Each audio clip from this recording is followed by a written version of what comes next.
ஜவ்வரிசி சேர்த்து பணியாரம் செஞ்சு பார்த்திருக்கீங்களா? செஞ்சதுலன்னா ஒரு தடவை ட்ரை பண்ணுங்க. எப்பயும் செய்யறதை விட கொஞ்சம் மொறுன்னு சாஃப்டா கிடைக்கும். 3 பேர் சாப்பிடுறதுக்கு சும்மா 3 கைப்பிடி அளவுக்கு ஜவ்வரிசி எடுத்திருக்கேன். இது பாத்தீங்கன்னா எந்த ஜவ்வரிசி வேணும்னாலும் நீங்க எடுத்துக்கலாம். நல்லா கழுவிக்கோங்க.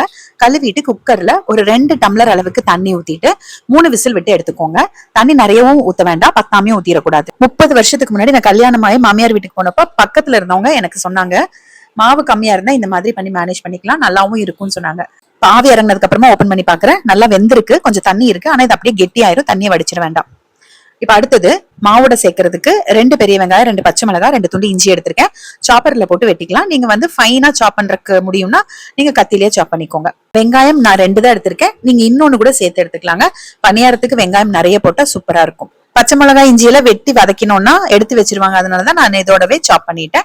ஒரு 10 கரண்டி அளவுக்கு இட்லி மாவு தான் எடுத்து வச்சிருக்கேன், மாவு கெட்டியா தான் இருக்கு.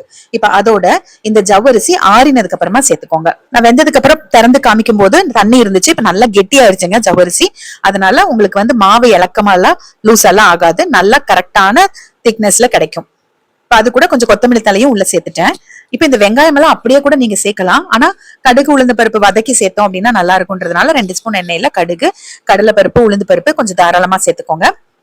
அதுக்கப்புறமா நம்ம வெட்டி வச்சிருக்க வெங்காயம், பச்சை மிளகாய், இஞ்சி இருக்கு இல்லையா, சாப் பண்ணி வச்சிருக்கோம்ல, அதுவும் சேர்த்து வதக்கிக்கலாம். கருவேப்பிலையும் வெட்டி போட்டுக்கோங்க.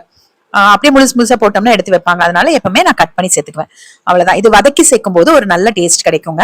அப்படியே சேர்த்தும் பண்ணலாம், நீங்க வேணும்னா கேரட் துருவி சேர்த்துக்கலாம். நல்லா வதக்கிட்டு இதுவும் கொஞ்சம் ஆறினதுக்கு அப்புறமா மாவோட கலக்கணும். நான் எப்பவுமே பணியாரத்துக்குலாம் தனியா எல்லாம் வந்து மாவு அரைக்கவே மாட்டாங்க. இட்லி மாவு தான், அதே மாவு தான் தோசையும் ஊத்துவேன், அதே மாவுல பணியாரமும் செஞ்சுக்கலாம். உளுந்து கொஞ்சம் அதிகமா இருந்தா மட்டும் 2 ஸ்பூன் அளவுக்கு பச்சரிசி மாவு கடையில வாங்கினதோ நம்ம வீட்டுல செஞ்சதோ அது கொஞ்சம் கலந்துக்கோங்க, சரியா போயிடும், ஒட்டாம வரும். எண்ணெய் கொஞ்சம் தாராளமா ஊத்தி சுட்டீங்க அப்படின்னா நல்லா கிறிஸ்பியா கிடைக்குங்க, முறுமுறுன்னு வரும். ஆனா நான் வந்து எப்பவுமே கொஞ்சம் அளவா தான் ஊத்துவேன். எண்ணெய் அளவா ஊத்தி உங்களுக்கு எப்படி வேணுமோ நீங்க எப்பயும் பணியாரம் சுடுற மாதிரி சுட்டு எடுத்துக்கோங்க. இட்லி மாவு பாத்தீங்கன்னா புளிக்க வச்ச இட்லி மாவு தாங்க எடுத்துக்கணும். இட்லி மாவு ஆட்டின உடனே நம்ம யூஸ் பண்ண மாட்டோம் இல்லைங்களா, புளிக்க வச்சுதானே யூஸ் பண்ணுவோம். அந்த புளிக்க வச்ச மாவை நம்ம எடுத்துக்கலாம், புளிப்பா இருந்தாலும் பரவாயில்ல எடுத்துக்கலாம்.